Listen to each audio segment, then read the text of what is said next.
Joshua 17. Then allotment was made to the people of Manasseh, for he was the firstborn of Joseph.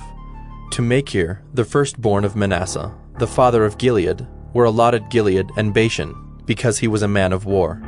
And allotments were made to the rest of the people of Manasseh by their clans: Abiezer, Helek, Asriel, Shechem, Hepher, and Shemida. These were the male descendants of Manasseh, the son of Joseph, by their clans. Now Zelophehad, the son of Hepher, son of Gilead, son of Machir, son of Manasseh, had no sons, but only daughters, and these are the names of his daughters: Mahlah, Noah, Hoglah, Milcah, and Tirzah. They approached Eleazar the priest and Joshua the son of Nun and the leaders, and said, "The Lord commanded Moses to give us an inheritance along with our brothers." So according to the mouth of the Lord, he gave them an inheritance among the brothers of their father. Thus there fell to Manasseh 10 portions, besides the land of Gilead and Bashan, which is on the other side of the Jordan, because the daughters of Manasseh received an inheritance along with his sons. The land of Gilead was allotted to the rest of the people of Manasseh. The territory of Manasseh reached from Asher to Michmethath, which is east of Shechem. Then the boundary goes along southward to the inhabitants of En-Tappuah. The land of Tappuah belonged to Manasseh, but the town of Tappuah on the boundary of Manasseh belonged to the people of Ephraim. Then the boundary went down to the brook Cana. These cities, to the south of the brook, among the cities of Manasseh, belonged to Ephraim.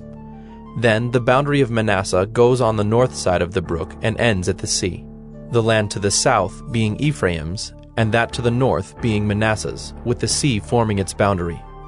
On the north Asher is reached, and on the east Issachar.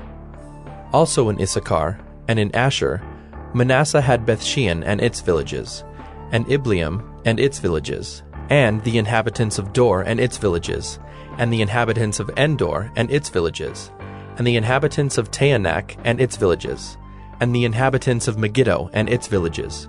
The third is Naphath. Yet the people of Manasseh could not take possession of those cities, but the Canaanites persisted in dwelling in that land. Now when the people of Israel grew strong, they put the Canaanites to forced labor, but did not utterly drive them out.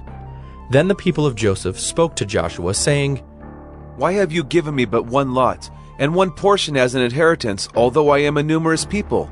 Since all along the Lord has blessed me." And Joshua said to them, "If you are a numerous people, go up by yourselves to the forest, and there clear ground for yourselves in the land of the Perizzites and the Rephaim, since the hill country of Ephraim is too narrow for you." The people of Joseph said, "The hill country is not enough for us.